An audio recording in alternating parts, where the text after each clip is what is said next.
I should have known something was wrong when the notification appeared on my phone, not because of what it said, but because of when it appeared, 2:47 p.m. on a Tuesday, while I was stuck in a meeting that felt like it would never end. Congratulations, you've earned 50 bonus points at the Copper Still. The thing is, I wasn't at the Copper Still. I was in Conference Room B, watching Jenkins from accounting drone on about quarterly projections with all the enthusiasm of a man reading a phone book.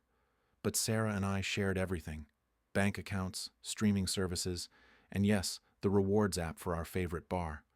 It was supposed to make date nights easier, redeem points, get a free appetizer, feel like responsible adults who had their shit together. I stared at the notification, my throat suddenly dry. Sarah was at yoga. She went every Tuesday at 2 p.m., came home around 4:30 with that post-workout glow, her hair damp and pulled back, smelling like eucalyptus and effort. She'd been going for 6 months now, ever since her sister convinced her that hot yoga would change her life. I'd supported it completely. Marriage is about supporting each other's growth, right? That's what the podcasts say. That's what the therapists recommend. Be encouraging. Create space for individual pursuits. But the Copper Still wasn't a yoga studio. Mark, your thoughts on the Q3 forecast? Jenkins was looking at me expectantly. Everyone was looking at me. I had no idea what we'd been discussing for the last 10 minutes. I think we need to dig deeper into the data, I said. The universal corporate non-answer that buys you time when you've been caught not paying attention. Jenkins nodded approvingly, and I was off the hook. My phone buzzed again. Another notification, this one a calendar reminder. Anniversary dinner reservation, Marcello's, 7:30 p.m. 14 years. 14 years of marriage, 16 years together total. We'd met at a bar, actually. Not the Copper Still, but a dingy college place where the beer was cheap and the music was loud. Sarah had been wearing a red dress that clung to her in ways that made it hard to think straight, and when she'd laughed at my terrible pickup line about quantum physics, I'd known she was the one. She had this way of tilting her head when she found something genuinely funny, like she was offering you a glimpse of something private and precious. When was the last time I'd seen that head tilt directed at me? The meeting finally ended.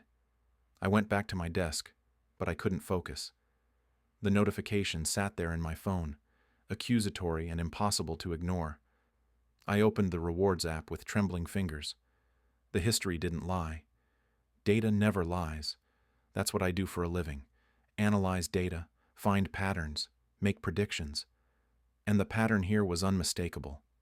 Every Tuesday for the past 3 months, sometimes Thursdays too, always between 2 and 4 p.m., always the Copper Still. The timestamps were precise, clinical, damning. 12 visits I didn't know about. 12 times my wife had told me she was doing downward dog or warrior pose or whatever the hell they call those positions, when she was actually sitting in the dim, amber-lit interior of our neighborhood bar. Our bar. The place where we went with friends on Friday nights. Where we'd celebrated my last promotion. Where Sarah had once gotten tipsy on bourbon and whispered in my ear all the things she wanted to do to me when we got home, her hand sliding up my thigh under the table until I'd nearly choked on my drink. I felt sick. There had to be an explanation. Maybe she was meeting a friend. Maybe she'd joined some kind of afternoon book club that met there. Maybe, but I knew, deep in my gut, in that primitive part of the brain that recognizes danger before the rational mind catches up, I knew. The bartender, Jake. Jake with his easy smile and his perfectly tousled dark hair. Jake, who remembered everyone's drink order and always had a story that made people laugh. Jake, who was maybe 30, fit in that effortless way that suggested he actually enjoyed going to the gym, who had those forearms that showed when he rolled up his sleeves to mix drinks. I'd noticed Sarah watching those forearms once, months ago, and I'd dismissed it. Everyone looks. Looking isn't touching. Looking isn't betrayal. But this was more than looking. I sat at my desk until 6 p.m., staring at the screen, not seeing anything. Colleagues filtered out, calling goodbyes I barely registered. Finally, I packed up and drove home on autopilot, my mind spinning through scenarios, each one worse than the last. Sarah was in the kitchen when I arrived, wearing jeans and a soft green sweater that complemented her eyes. Her hair was down, still slightly damp. She smiled when she saw me, that warm, familiar smile that had greeted me for 14 years. "Hey, you. Ready for tonight? I'm almost done getting ready." She looked beautiful. She looked like my wife. She looked like a stranger. "Yeah," I managed.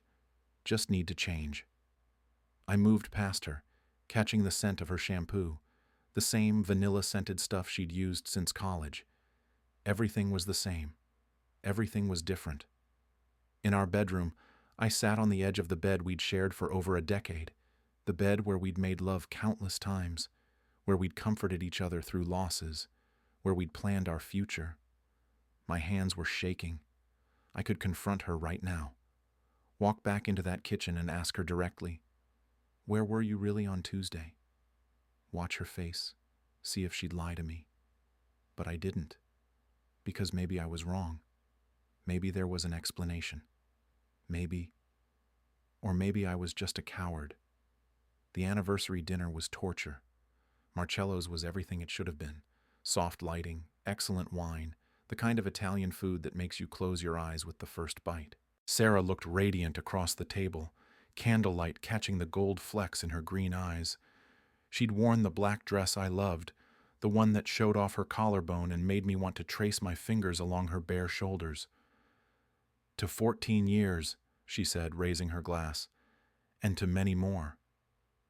I clinked my glass against hers, the crystal ringing with a sound that felt like an accusation. "To us." The wine tasted like ash in my mouth. She talked about her day, carefully edited, I now realized. She mentioned a client call, a frustrating email exchange, a funny video her sister had sent. She didn't mention yoga. She didn't mention the copper still. She didn't mention Jake. "You seem distracted," she said, reaching across the table to touch my hand. Her fingers were warm, familiar. "Everything okay at work?" "Just a lot on my mind. Big project coming up." The lie came easily. Too easily. Were we both just liars now, sitting across from each other, playing pretend? "Well, don't let work consume you," she said, her thumb tracing small circles on my palm. "I need my husband present, not just physically here." The irony nearly made me laugh, or cry. I wasn't sure which. When we got home, she kissed me in the hallway, her body pressing against mine with intention. I could feel the heat of her through the thin fabric of her dress, could smell her perfume mixing with wine and want. This was supposed to be our anniversary night. This was supposed to end with us tangled in sheets, reconnecting in the most fundamental way. But I couldn't. Every time I closed my eyes, I saw her in that bar. I saw Jake's hands, those hands that mixed drinks with practiced precision, touching her. I saw her laughing with that head tilt, the one that used to be just for me. "I'm exhausted," I said, pulling back. "Rain check?" Something flickered across her face. Hurt? Relief? I couldn't tell anymore. "Of course," she said, but her voice had cooled by several degrees. "Big day tomorrow anyway." We went to bed on opposite sides of the mattress, the distance between us feeling like miles. I didn't sleep. At 2 a.m. I got up and went to my office, opening my laptop. The rewards app on the computer showed even more detail than the phone version. I could see exact timestamps, duration of visits, even which rewards had been redeemed. 3 months of Tuesdays. She'd been careful, never redeeming anything herself, probably paying cash so there'd be no credit card trail. But she couldn't beat the automated check-in system that gave points just for showing up. I should have felt vindicated. Here was the proof. Here was the data that confirmed my worst fears. Instead, I felt hollow. The next morning, Sarah left for work before I was even out of the shower. No goodbye kiss, no note. The apartment felt empty in a way it never had before. I called in sick to work, the first sick day I'd taken in 2 years. Then I did something I'd never imagined myself doing. I became a stalker. I became the pathetic husband sitting in his car across from a bar at 1:45 p.m. on a Tuesday, waiting to catch his wife in the act. The copper still looked different in daylight. Less mysterious, less romantic. Just a regular neighborhood bar with worn brick exterior and a neon sign that wasn't lit. A few cars in the parking lot. Quiet. Private. At 2:03 p.m., Sarah's silver Honda pulled in. My heart hammered so hard I thought it might crack my ribs. This was it. This was the moment where speculation became reality, where suspicion crystallized into certainty. She got out of the car, and I nearly gasped. She was wearing her yoga outfit, those black leggings that hugged every curve, the purple tank top, her hair in a high ponytail. She looked exactly like someone who'd just come from exercise class, the perfect disguise. She walked to the entrance with purpose, no hesitation, no looking around. This was routine for her. I waited 5 minutes, long enough for her to settle in, not long enough to lose my nerve. Then I got out of my car and moved to a better vantage point, a coffee shop across the street with windows that faced the copper still. I ordered an espresso I didn't want and positioned myself where I could see through the bar's front windows. There she was, sitting at the bar. And there was Jake, leaning across the counter, talking to her with that easy smile. As I watched, he said something that made her laugh, really laugh, her head tilting back, her hand reaching out to touch his arm. That touch, that casual, intimate touch that spoke of familiarity, of inside jokes, of shared secrets. My wife was touching another man, and she looked happy. Happier than she'd looked at our anniversary dinner. Happier than she'd looked at me in months. Jake moved away to serve another customer, and I saw Sarah pull out her phone, typing something with a small smile on her face. Seconds later, my phone buzzed. A text from Sarah. Finished with morning meetings, heading to yoga now. Love you. Love you. The words felt like a punch to the gut. She was sitting there, 20 feet from another man, lying to me while claiming to love me. I watched for another hour, watched Jake bring her drinks, something clear, probably vodka soda, her usual. Watched them talk and laugh, watched him lean close to show her something on his phone, watched her bite her lip in that way she did when she found someone attractive. I didn't confront her. Not that day, not when she came home at 4:45 p.m. with damp hair and that post-workout flush that I now knew was probably just from the bar's poor ventilation. Not when she kissed my cheek and asked how I was feeling, if the bug I'd called in sick for was getting better. Much better, I said, and watched her smile with relief. The lie detector in my brain was working overtime now. Every word she said, every gesture, every expression. I analyzed it all, searching for cracks in her performance. And it was a performance. I could see that now. The loving wife routine, carefully maintained, while she carried on her secret Tuesday afternoons. That night, I lay awake planning. Because here's what I'd realized, watching her with Jake. Confrontation would be too easy. She'd cry, apologize, maybe blame our marriage or her own weakness. We'd do therapy. We'd try to rebuild. And maybe we'd succeed. But I'd never forget. I'd never trust her again. Every Tuesday, every time she was 5 minutes late, every time she smiled at her phone, I'd wonder, no, if this was happening, if my marriage was ending, then it would end on my terms. Jake wanted to play games with other people's lives. Then he was going to learn what happens when you choose the wrong player. Friday night came, our regular night out with friends at the Copper Still. I showered, dressed carefully, put on the cologne Sarah had bought me last Christmas. When she emerged from the bedroom in jeans and a fitted black top that showed just enough cleavage to make my mouth go dry despite everything, I forced myself to smile. "You look incredible," I said, and meant it. That was the worst part. I still wanted her. Still felt that pull of attraction that had been there since college. My body hadn't gotten the memo that my heart was breaking. "Thank you," she said, and for a moment something vulnerable crossed her face. "I feel like we've been distant lately. I've missed you." The audacity of it. She was having an affair and somehow making me feel guilty for being distant. "I've missed you too," I lied, pulling her close, letting my hands slide down to her hips. "Maybe we should skip the bar, stay home instead." She hesitated, actually hesitated, and I saw the calculation happening behind her eyes. Was she wondering if Jake would notice her absence? If he'd text her asking where she was? "The guys are expecting us," she said finally. "But later. Definitely later." The bar was crowded when we arrived, the Friday night energy completely different from the quiet Tuesday afternoon I'd witnessed. Our friends were already there: Tom and Lisa, Marcus and Jennifer, David flying solo after his recent divorce, and Jake behind the bar, mixing drinks with practiced flair.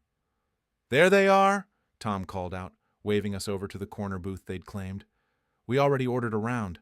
Mark? Sarah? The usual?" "Sounds perfect," I said, but I was watching Jake, watching to see if his eyes lingered on Sarah, if there'd be some flicker of recognition beyond the friendly bartender greeting his regulars. There, just a fraction of a second, his gaze held on her before sliding away. A small smile, almost imperceptible. And Sarah, she touched her hair, a nervous gesture I'd seen 1,000 times. They were trying to hide it, trying and almost succeeding. Jake brought our drinks over himself instead of sending the server. "Here you go. Bourbon neat for Mark, vodka soda for the lady." "Thanks, Jake," I said, making sure to catch his eye, to let him see me really looking at him. "Busy night?" "Always is on Fridays. You guys keeping me in business?" He grinned, that charming bartender grin that probably worked on everyone. "How's work treating you, Mark?" We made small talk, sports, weather, the usual masculine dance of casual friendship. I played my part perfectly. The oblivious husband, the friendly regular customer, the guy who had no idea his wife was fucking the help. Except I didn't know that for certain, did I? I'd seen them talking, laughing, touching arms.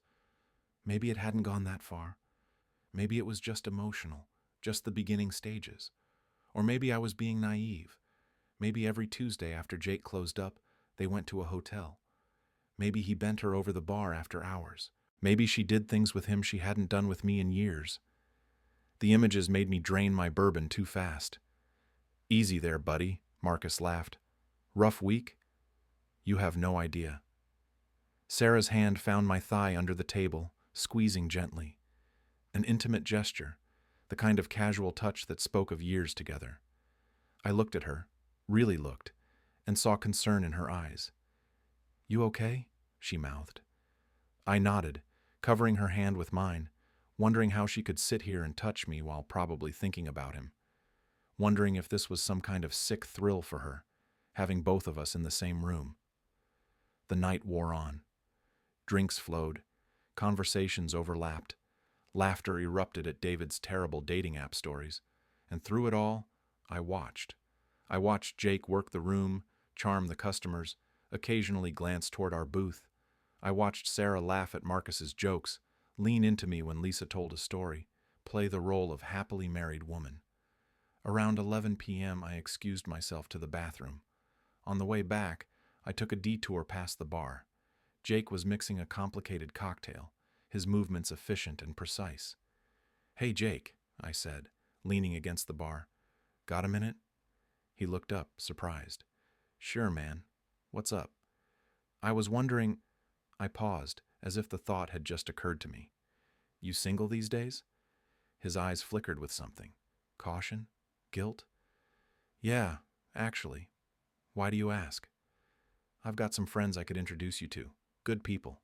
You seem like a solid guy." Jake's expression shifted. Surprise, then interest, then something more guarded. "That's really cool of you, man. I appreciate it." "No problem.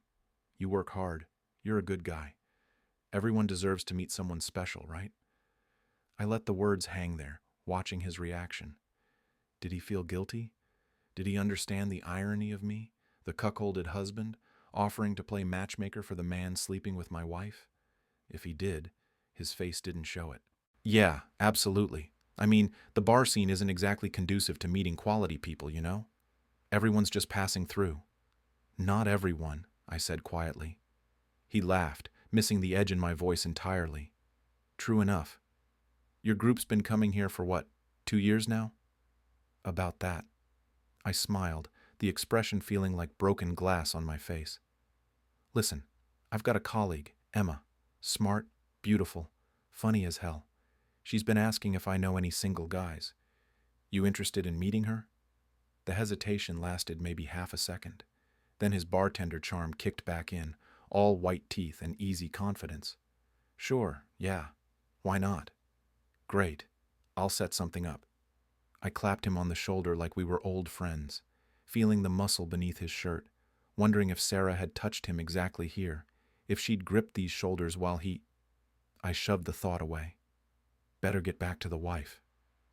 Something definitely flickered across his face at that. Guilt, finally. Good. I returned to the booth where Sarah was deep in conversation with Lisa about some Netflix show they were both watching. She looked up when I sat down, her hand immediately finding mine, fingers interlacing. "You were gone a while," she said softly. "Everything okay?" "Just chatting with Jake. Nice guy." Her fingers tightened almost imperceptibly around mine. "Yeah, he is." I lifted her hand to my lips, kissed her knuckles while maintaining eye contact. Her pupils dilated slightly, her breath catching. Whatever else was happening, the chemistry between us hadn't died. The attraction was still there, humming beneath the surface of betrayal and lies. "Ready to get out of here?" I murmured against her skin. "You promised me later." She nodded, color rising in her cheeks. We said our goodbyes to the group, and I deliberately caught Jake's eye as we left, my arm around Sarah's waist, possessive and territorial. Let him see what he was trying to take from me. In the car, Sarah's hand crept onto my thigh, moving higher. "I've been thinking about this all night," she whispered. "About you." Had she? Or had she been thinking about him, working herself up while sitting next to me, using me as some kind of proxy for her real desire? At home, she pulled me toward the bedroom, her kisses urgent, almost desperate. Her fingers fumbled with my belt while I unzipped her jeans, the familiar choreography of 14 years together. When we fell onto the bed, when her body arched beneath mine, when she gasped my name, was she pretending? Was she imagining someone else? The thought should have killed my desire. Instead, it fueled something darker, something possessive and angry. I made love to my wife like I was trying to reclaim territory, trying to erase another man's touch with my own. Afterward, she curled against me, her head on my chest, her breathing gradually slowing. "I love you," she murmured, already half asleep. I stared at the ceiling, my arm around the woman I'd vowed to spend my life with, and said nothing. The next morning, I started my campaign in earnest. Emma from work was perfect for this. Gorgeous, whip-smart, with a personality that could charm anyone. We'd been friends for years, strictly platonic, and she was perpetually single by choice, enjoying the dating scene without any pressure to settle down. "I need a favor," I told her over coffee Monday morning. "Uh-oh, that sounds ominous." "I need you to go on a date with someone." She raised an eyebrow. "Are you seriously trying to set me up right now?" "Mark, I appreciate the thought, but it's not what you think. I just need you to meet him, see if there's anything there. One date. If it doesn't work out, no harm done." "Who is this guy?" "Bartender at the Copper Still. Jake. Good-looking, personable, definitely your type." Emma studied me over her coffee cup, her sharp eyes picking up on something beneath the surface. "This isn't just about playing matchmaker, is it?" "Does it matter? He's a catch. You're single. At minimum, you get a free dinner and good conversation." She was quiet for a moment, then shrugged. "Fine. One date. But you're telling me the real story eventually." "Deal." I arranged it for that Wednesday. Deliberately choosing a Tuesday would have been too obvious. And I wanted Sarah to see Jake's attention shifting gradually, naturally. I set them up at a nice restaurant downtown, nowhere near the Copper Still, and I may have talked Jake up a bit. Made him sound like he was interested in something serious, looking for the right person. Wednesday night, I made sure Sarah and I stayed home. Ordered takeout, watched a movie, played the dutiful husband. She seemed relaxed, happy even. No phone checking, no distraction. Because Jake wasn't working that night. He was out with Emma. My phone buzzed around 10 p.m. A text from Emma. Okay, I'll admit it. He's charming as hell. Good call. The satisfaction I felt reading Emma's text was dark and visceral. Jake had taken the bait. The trap was set, and he'd walked right into it without a second thought. I glanced at Sarah, curled up on the couch beside me, completely absorbed in the movie. She had no idea that the foundation of her secret affair was already beginning to crack. Over the next 2 weeks, I orchestrated everything with surgical precision. Emma genuinely liked Jake. That was the beautiful part. I didn't have to convince her to see him again. Their second date happened naturally, then a third. Jake started posting pictures on social media, subtle things that suggested he was seeing someone. Emma in the background at a park, 2 coffee cups on a table, the kind of soft launch bullshit that people do when they're getting serious.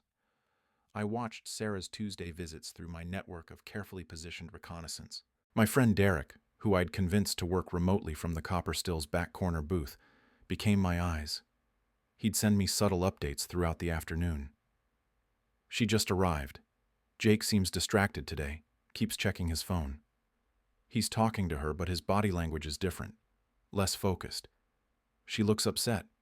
Just asked him something and he brushed it off. Each message was a small victory. Each crack in their dynamic was proof my plan was working. At home, Sarah became increasingly erratic. She'd be affectionate one moment, then withdrawn the next. I'd catch her staring at her phone with an expression I couldn't quite read.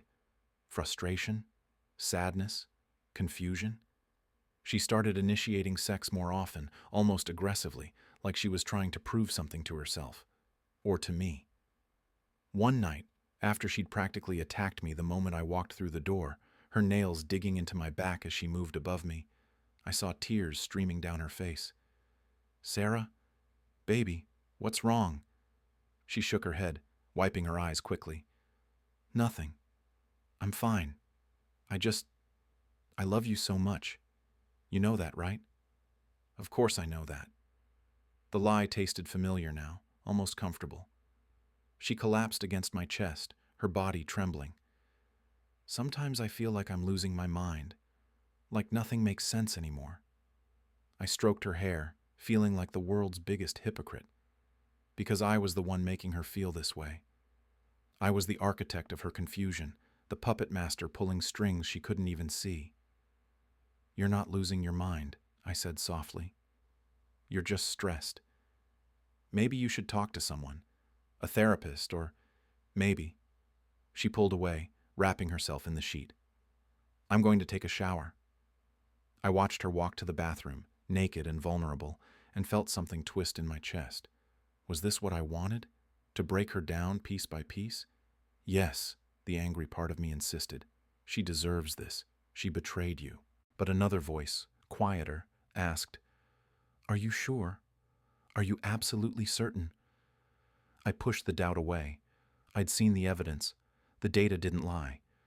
Friday night at the Copper Still, everything came to a head. Emma joined our group this time. I'd invited her under the guise of introducing her to everyone. Jake's face when he saw her walk in was priceless. Confusion, then panic, then a desperate attempt to maintain his cool bartender composure. Sarah noticed immediately. Who's that with Mark? Emma from work. I thought it might be nice to expand the group a bit. You didn't mention you were inviting her. Didn't I? Must have slipped my mind. I watched Sarah watch Emma, saw her clock the way Emma casually approached the bar, how Jake's entire demeanor changed when she leaned over to kiss his cheek. It was subtle. Sarah was good at hiding her reactions, but I knew her tells. The slight tension in her jaw, the way her hand gripped her glass a little too tightly. She's pretty, Sarah said, her voice carefully neutral. Emma? Yeah, she's great. Actually, I set her up with Jake. They've been seeing each other for a couple weeks now. The color drained from Sarah's face so quickly I almost felt guilty. Almost. You set them up? Yeah. Jake mentioned he was single and Emma's been looking. They really hit it off. I sipped my bourbon, watching her process this information. Why? You think it's weird? No, She took a long drink of her vodka soda. I didn't know you were that close with Jake.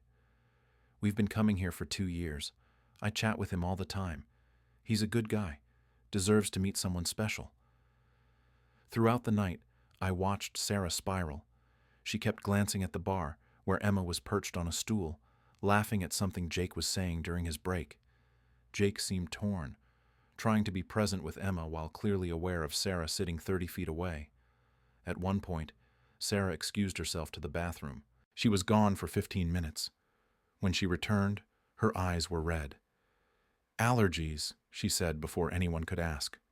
"Sure, allergies." The following Tuesday, Derek's texts told a different story than usual. "She's here, but Jake is being cold, professional but distant. She just asked him something. He said, 'We're just having fun,' loud enough for me to hear. She looks like she's about to cry. This is brutal, man." I should have felt triumphant. The revenge was working exactly as planned. Jake was pulling away, distracted by Emma and the other women I'd strategically introduced into his orbit. Sarah was suffering, experiencing the pain of rejection, of being made to feel invisible and replaceable. This was justice, wasn't it? But sitting in my office, reading Derek's updates, I felt hollow instead of satisfied. She just left, didn't even finish her drink, looked devastated. I stared at that last message for a long time. Devastated. My wife was devastated, and I'd orchestrated it. I'd caused this pain deliberately, methodically, with the same analytical precision I applied to my work. When Sarah came home that afternoon, she walked past me without a word and went straight to our bedroom. I heard the door close, then the muffled sound of crying. I stood in the hallway, my hand on the doorknob, frozen. Part of me wanted to go in there, to hold her, to comfort her. But comfort her from what? From the consequences of her own affair? From the pain of losing her bartender boyfriend? I went to my office instead and poured myself a drink I didn't want. That night, Sarah emerged for dinner looking composed, but I could see the cracks. Her eyes were puffy despite obvious attempts to hide it with makeup. She'd changed into an old college sweatshirt, the kind of comfort clothing you wear when the world feels too sharp. "Want to talk about it?" I asked, keeping my voice gentle. "Talk about what?" "Whatever's bothering you. You've been off lately. Distant, then emotional, then distant again." "Sarah, I'm worried about you." She looked at me for a long moment, and I saw something in her expression that made my chest tighten. It wasn't guilt. It was exhaustion. Bone-deep weariness that came from carrying something too heavy for too long. "I'm fine," she said finally. "Just work stress." "Is it? Because if something else is going on—" "I said I'm fine, Mark." Her voice cracked on my name, then softer, almost broken. "I'm sorry. I didn't mean to snap. I need space right now. Okay?" I nodded, watching her retreat back to the bedroom with a plate of food she probably wouldn't eat. Over the next week, something shifted in Sarah. Instead of becoming more withdrawn, she started being intensely present. She'd come home and immediately seek me out, asking about my day with genuine interest. She'd cook elaborate dinners, my favorite meals from when we first got married. She'd suggest we take walks together, hold my hand tightly as we navigated the neighborhood sidewalks. And then came the night she suggested renewing our vows. We were lying in bed, her head on my chest, my fingers running through her hair in the absent-minded way of long married couples. The suggestion came out of nowhere. "Mark, would you want to renew our vows? Maybe for our 15th anniversary next year?" I froze. Renew our vows? I know it seems random, but I've been thinking a lot about us lately, about what we mean to each other, about commitment and promises, and... She tilted her head up to look at me. "I just want to recommit to you, to us, to everything we've built." This wasn't the behavior of someone deep in an affair. This wasn't someone choosing her lover over her husband. This was confusion. This was guilt. This was... What was this? "That sounds nice," I managed, my mind racing. "We can definitely talk about it." She smiled, genuinely smiled, and kissed me. I love you so much. Sometimes I don't think I tell you that enough. I love you too, I said automatically, but my thoughts were spiraling. Friday night, I positioned myself at the bar while Sarah chatted with Lisa and Jennifer in the booth. Jake was working, but the easy rapport we'd built over the past month felt strained. How's it going with Emma? I asked, signaling for another bourbon. It's good. Really good, actually. But he didn't sound convinced. She's amazing, smart, funny, gorgeous. I'd be an idiot not to be into her. But? He shook his head, pouring my drink with more force than necessary. No but. It's good. You seeing anyone else? I could introduce you to Rachel. Mark, man, I appreciate what you've been doing, but I think I'm good with Emma. Don't need any more setups. You sure? I'm sure. His voice had an edge now. Emma's plenty. More than plenty, actually. I studied him. This man who'd been sleeping with my wife, who was now caught in a web entirely of my making. He looked tired, stressed, nothing like the confident bartender who'd charmed half the neighborhood. Everything okay with you? I asked, almost genuinely curious. He laughed, bitter and short. Honestly, I feel like I'm losing my mind lately. Like I had this thing, this good thing, and I screwed it up by being greedy, by wanting more. Now I've got all these options, all these beautiful women interested in me, and I just feel empty. That's a good problem to have. Is it? He met my eyes, and I saw something there I hadn't expected. Regret. Sometimes you don't realize what you have until you've already fucked it up. Jake's words echoed in my head for days. Sometimes you don't realize what you have until you've already fucked it up. Was he talking about Sarah? About losing whatever they'd had together? Or was there something else happening that I'd completely missed? The doubt I'd been suppressing started clawing its way to the surface.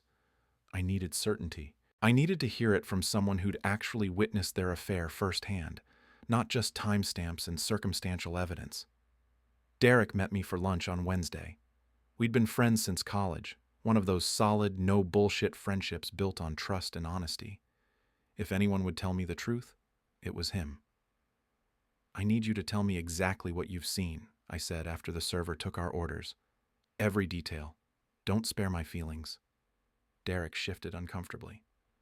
Mark, I've been meaning to talk to you about this. My stomach dropped. What? I've been watching them for weeks now, like you asked. And man, I gotta say, I don't think what you think is happening is actually happening. What the hell does that mean? They talk, yeah, they're friendly. But it's not... He paused, choosing his words carefully. It doesn't look like an affair. It looks like, I don't know, like she's learning something. He's showing her stuff behind the bar, teaching her how to mix drinks. She takes notes, for Christ's sake. Who takes notes during an affair? You're sure? I'm not sure of anything. But I've seen actual affairs, Mark. My dad had 3 of them before my parents finally divorced. This doesn't look like that. There's no sneaking off to bathrooms, no heated looks when they think no one's watching. It's weirdly professional. The foundation of my certainty cracked. But the intimacy, the touching. You said she looked upset when he pulled away. Yeah, because you've been introducing him to every single woman in the greater metropolitan area. She probably spent weeks planning whatever she was working on with him, and now he's too distracted to help her. That's what it looks like from where I'm sitting. I sat back, my food arriving but my appetite gone. So what are you saying? That I've been torturing my wife over nothing? I'm saying maybe you should ask her what's actually going on before you burn down your entire marriage based on an app notification. But I didn't ask. I couldn't. Because asking meant admitting I'd been spying, plotting, manipulating. Asking meant revealing that I'd trusted data over my wife, that I'd chosen revenge over communication. How do you come back from that? Instead, I went home that night determined to find concrete proof one way or another. Sarah was in the kitchen when I arrived, wearing an apron I didn't recognize, surrounded by bottles of liquor, fresh fruit, and what looked like a cocktail recipe book. "What's all this?" I asked, my heart starting to pound. She jumped, nearly dropping the bottle of vermouth she was holding. "Mark, you're early. I thought—" She looked around at the chaos, then back at me, something like panic crossing her face. "This isn't— I was just— Sarah, what are you doing?" Her eyes filled with tears. "I wanted it to be a surprise. Your 40th birthday is in 3 weeks, and I've been planning this whole thing where I'd recreate our first date. Do you remember? That dive bar in college where we met? You bought me that awful cocktail and I pretended to like it because I thought you were cute." My chest felt like someone was standing on it. "I've been taking bartending lessons," she continued, words tumbling out now. "Every Tuesday for the past 3 months. Jake offered to teach me for free during his slow hours. I wanted to learn how to make that drink. I finally got the recipe from the bartender who used to work there. He's retired now, but I tracked him down through Facebook. And I wanted to learn other drinks too, so I could set up a whole cocktail bar at your party, make it special and personal and—" She stopped, looking at my face. "Why are you looking at me like that?" I couldn't speak, couldn't breathe. The room was spinning. "Mark, are you okay? You look pale." "You've been learning bartending?" "Yes, for your birthday surprise. I know it's silly, but you always talk about that night we met like it was magical, and I wanted to give you that feeling again. I wanted to—" She stepped closer, concerned now. "Mark, seriously, sit down. You look like you're going to pass out." I sat, or maybe I collapsed. I wasn't sure anymore. "The Tuesday afternoons," I managed. "The yoga—" I lied about yoga. She said it simply, no drama, sitting down across from me.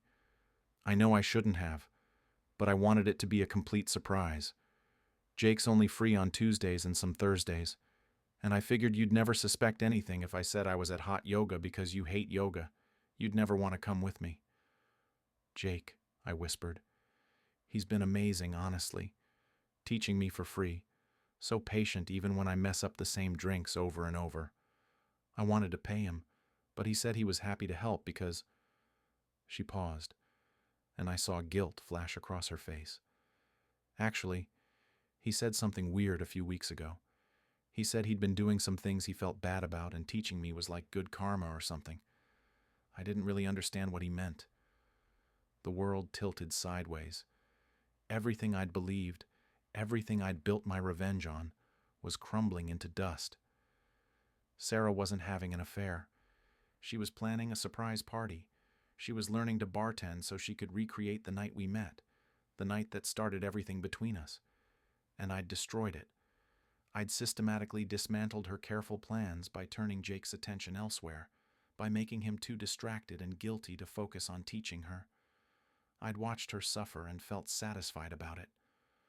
"Mark, you're scaring me. What's going on?" I looked at my wife, really looked at her, and saw 14 years of loyalty, of love, of partnership. I saw the woman who'd stood by me through career changes and family deaths and every mundane Tuesday of our shared life, and I'd repaid her by assuming the worst, by choosing suspicion over trust. "I'm sorry," I said, my voice breaking. "Sarah, I'm so sorry." "Sorry for what?" "Mark, you're not making any sense." I couldn't tell her. Not yet. Not when I didn't know the full extent of the damage I'd caused. I've been a terrible husband lately. Distant and distracted and— "Hey." She reached across the table, taking my hands in hers. "You've been under a lot of stress at work. I know that. And I haven't exactly been present either, sneaking around with my secret bartending lessons. Maybe we've both been a little lost. Maybe." I squeezed her hands, memorizing the feel of them, terrified that when she learned the truth, she'd never touch me again. That night, I lay awake staring at the ceiling while Sarah slept peacefully beside me. I had to fix this. Somehow, I had to undo the damage before she found out what I'd done. Before her surprise party became a disaster because Jake was too involved with Emma and the other women to help. But how? I couldn't just tell Jake the truth, that I'd manipulated him because I thought he was sleeping with my wife. That would reveal everything. and I couldn't tell Emma I'd used her, that our friendship had been a weapon. Unless... The idea formed slowly, desperately. What if Jake's crisis, whatever things he felt bad about, was real? What if I could use that to redirect everything, to make myself the hero instead of the villain? Friday morning, I went to the Copper Still before it opened. Jake was inside, setting up for the day. He looked exhausted, dark circles under his eyes, his usual easy charm nowhere in evidence. "Mark, we're not open yet." "I know. I need to talk to you. It's important." He let me in, suspicion evident on his face. "If this is about setting me up with more women, I already told you. It's not that." I sat at the bar, my heart hammering. "Jake, you said something last week about doing things you felt bad about karma. What did you mean?" His face went pale. That's not your concern." "I think it might be. Look, I know we're not close friends, but I can tell something's eating at you. And I took a breath, preparing to tell a truth wrapped in lies. "I've been going through some stuff too. Marriage problems, work stress. Sometimes it helps to talk." He studied me for a long moment, then poured us both a whiskey despite the early hour. "You can't tell anyone what I'm about to tell you." "I won't. I've been stealing from the bar." The words came out in a rush, like he'd been holding them in too long. "Not a lot at a time, but consistently. For 6 months now. My mom, she's got cancer. Stage 3. The treatments aren't covered by insurance, and I'm drowning in medical bills. I told myself I'd pay it back, that it was just temporary, but... Jesus, Jake. I know it's wrong. That's why I've been trying to balance it out, you know? Do good things. Help people for free, like teaching your wife to bartend for her surprise party." He laughed bitterly. "A lot of good that's doing. I'm a thief helping someone plan a celebration. The irony isn't lost on me." My throat tightened. This man wasn't a homewrecker. He was desperate, trying to save his mother, trying to maintain some sense of decency while doing something he knew was wrong. "How much?" I asked. "What?" "How much have you taken? How much do you need for your mom?" "I can't ask you for money, Mark. That's not why I told you." "You didn't ask. I'm offering." "How much?" He named a figure. It was substantial, but not impossible. Not for someone with my salary and savings. "And the bar owner? Have they noticed?" "Not yet. But Emma's dad..." He stopped, rubbing his face. "Emma's dad is a cop. She mentioned him asking about me, about my sudden generosity with gifts. I think he's suspicious. If he looks into me, if he finds out..." "You'll be arrested." "Yeah." He downed his whiskey. "I've fucked up my entire life trying to save my moms. And the worst part? All these women you introduced me to, Emma, Rachel, Sophia, they're all amazing. I should be happy. Instead, I feel like garbage because I keep thinking about..." He stopped himself. "Thinking about what?" "Nothing. Doesn't matter." But I knew. He was thinking about the routine he'd had with Sarah. The simple, uncomplicated arrangement where he taught someone a skill and felt like maybe he was balancing his karma. Before I'd complicated everything. I wrote Jake a check that afternoon. Told him it was a loan, interest-free, to be paid back whenever he could manage it. The relief on his face was almost painful to witness. This drowning man suddenly thrown a lifeline by the person who'd been secretly trying to destroy him. "I don't know what to say," he said, staring at the check. "Mark, this is... Why would you do this? Because everyone deserves a chance to make things right. You're not a bad person, Jake. You're someone in an impossible situation who made a bad choice. There's a difference." He looked at me with something like reverence, and the guilt twisted deeper into my chest. "I'll pay you back. Every cent. I swear." "I know you will. But first you need to come clean to the bar owner. Return what you can. Explain the situation. They might fire you, but it's better than getting arrested." "And Emma's dad?" "Let me handle that." I had no idea how I'd handle it, but I'd figure something out. I had to. That night I called Emma. I need to tell you something about Jake. Oh God, is he married? A serial killer? I knew this was too good to be true. Nothing like that. But he's dealing with some heavy stuff. Family medical crisis. He's been under a lot of pressure. I carefully laid out a version of the truth. Jake's mother's cancer, his financial struggles, his desperation. I left out the embezzlement. That was his story to tell if he chose to. Why are you telling me this? Emma asked quietly. Because you're a good person, and he's a good person in a bad situation. I thought you should know what you're getting into before things get more serious. There was a long pause. You're being weird, Mark. This whole thing, setting us up, now this confession. What's really going on? I'm just trying to do the right thing. Since when do you play matchmaker? In 10 years of friendship, you've never once tried to set me up with anyone. People change. Not that much they don't. I could hear the suspicion in her voice. Does this have something to do with Sarah? I've seen how you watch her at the bar, how she's been different lately. My blood ran cold. What do you mean? Come on, Mark. I'm not blind. Something's been off with you two. And then suddenly you're introducing Jake to every woman in the city, and Sarah looks like she's been crying every time I see her. What the hell have you been doing? I couldn't lie to her. Emma knew me too well. I thought she was having an affair. With Jake? Are you insane? She's clearly crazy about you. I know that now, but I didn't know it then. The evidence. Evidence? Jesus Christ, Mark. Did you even talk to her? No. So instead you decided to play some elaborate revenge game, using me as a pawn? Her voice had gone from suspicious to furious. I actually like Jake. I thought this was real. Was I just some tool in your weird marital vendetta? Emma, I'm sorry. I never meant... You know what the worst part is? Jake's actually falling for me. He told me last night that he thinks I might be the one. And now I'm finding out the only reason we met is because you were trying to hurt your wife by proxy. That's sick, Mark. I know. I know it's sick. That's why I'm trying to fix it. You can't fix this. You've created a mess involving real people with real feelings. Jake thinks you're his savior now for helping with his mom. I think I might be in love with a guy I only met because my friend was having a psychotic break. And Sarah, does she know any of this? No. You have to tell her. I can't. Her birthday surprise. Fuck her birthday surprise. Emma's voice cracked. She deserves to know that her husband has been systematically destroying something she's been working on for months because he couldn't be bothered to have a simple conversation. You have to tell her before the party. Before she stands up there with her carefully practiced cocktails and thanks you for being a wonderful husband while you know you're anything but.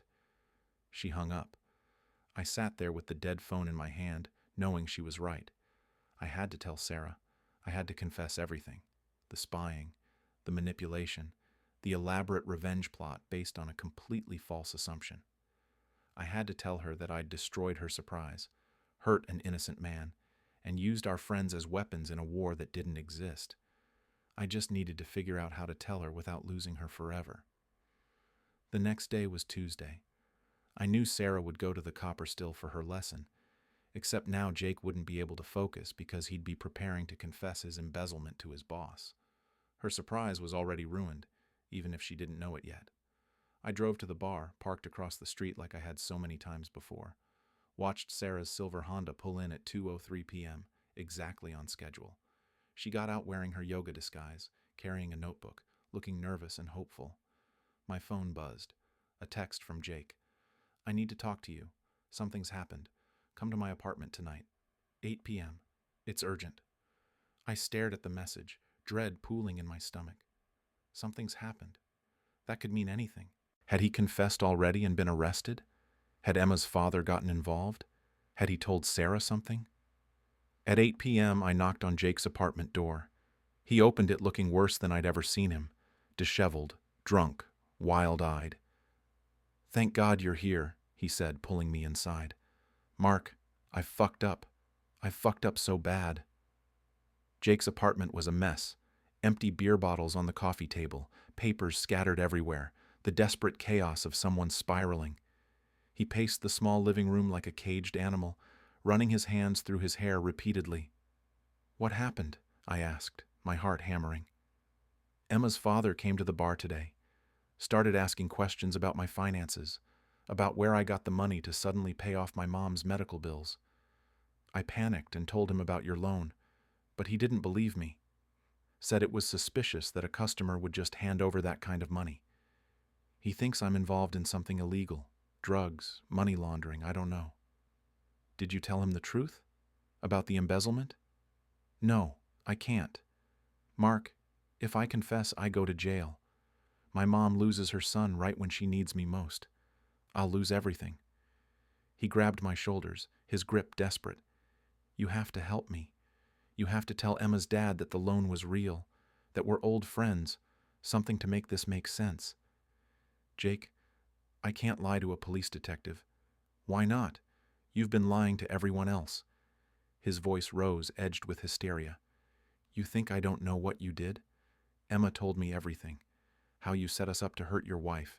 How you manipulated all of us like we were characters in some fucked up play you were directing. I stepped back, stunned. Emma told you? Yeah, she was pissed. Told me the whole story because she thought I deserved to know I was being used. And you know what the really messed up part is?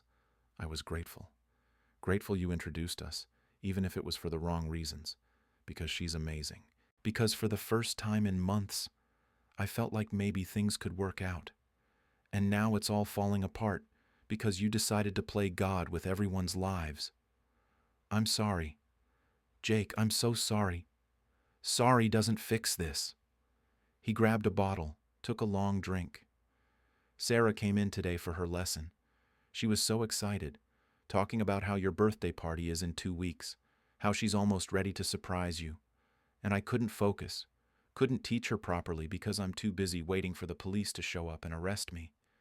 She left looking confused and hurt, probably thinking I don't want to help her anymore. You've ruined her surprise, ruined my relationship with Emma, and now you're going to ruin what's left of my life when I get arrested. You won't get arrested. I'll talk to Emma's father. I'll explain. Explain what? That you wrote me a check because you felt guilty about destroying my life? That'll go over great. He laughed bitterly. This is karma, isn't it? I steal from my boss to help my mom, so the universe sends you to destroy everything else I care about. Balance restored. That's not... I stopped. Because maybe he was right. Maybe this was karma, just not his. Maybe this was mine, coming back to show me exactly what I'd done. I need you to leave, Jake said quietly. I have to figure this out on my own. But Mark, you need to tell Sarah. Tonight. She deserves to know what kind of man she's married to before she stands up at your party and celebrates you. I drove home in a daze. The house was dark when I arrived. Sarah wasn't home yet. I sat in the kitchen, surrounded by her bartending supplies, the physical evidence of months of planning and love and effort that I'd nearly destroyed. The front door opened at 9:30. Sarah came in looking exhausted and sad, her notebook clutched to her chest. Mark, why are you sitting in the dark? I turned on the light. We need to talk. Her face went pale. Oh God, are you sick? Is it? I'm not sick. But Sarah, I've done something terrible. I've been... The words stuck in my throat. How do you confess something like this? How do you tell someone you love that you've betrayed them in ways they can't even imagine? You're scaring me. I thought you were having an affair. With Jake. I saw the rewards points from the bar on Tuesdays when you said you were at yoga, and I convinced myself that you were. That you and he were. I couldn't finish. An affair? She looked genuinely shocked. Mark, I was learning to bartend for your surprise. I know that now, but I didn't know it then. And instead of asking you, instead of trusting you, I decided to get revenge. I befriended Jake. I introduced him to Emma and other women to distract him from you. I've been systematically sabotaging your surprise party for 3 months because I thought I was punishing him for stealing my wife. The notebook fell from her hands, hitting the floor with a sharp crack that sounded like breaking. You what? And it's worse. Jake's been embezzling from the bar to pay for his mother's cancer treatment. He was teaching you for free because he felt guilty about stealing. I found out and gave him money to help. But now Emma's father, He's a detective, is investigating, and Jake might get arrested because I introduced him to Emma, and it's all falling apart because of me, because I couldn't just talk to you. Stop. Her voice was cold, flat. Just stop talking. We stood there in silence, the weight of my confession hanging between us like a physical thing. I was planning you a party, she said finally, for your 40th birthday. I spent 3 months learning to make cocktails.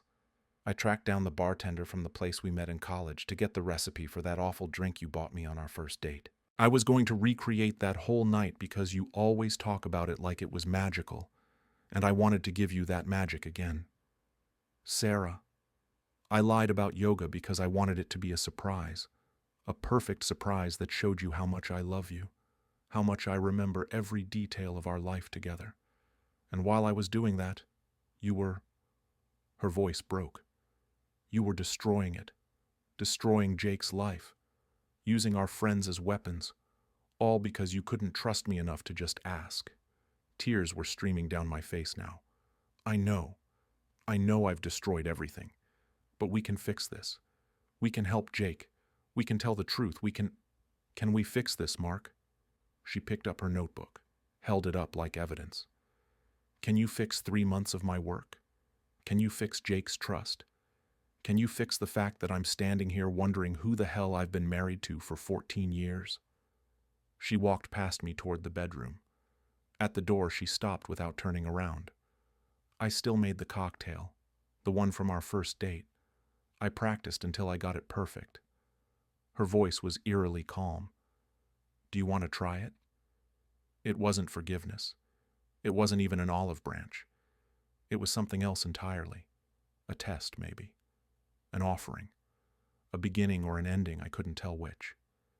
Yes, I whispered. I'd like that. She nodded once and disappeared into the bedroom, leaving me alone with the wreckage of what I'd done and the faint, desperate hope that maybe, just maybe, there was still a chance to make things right.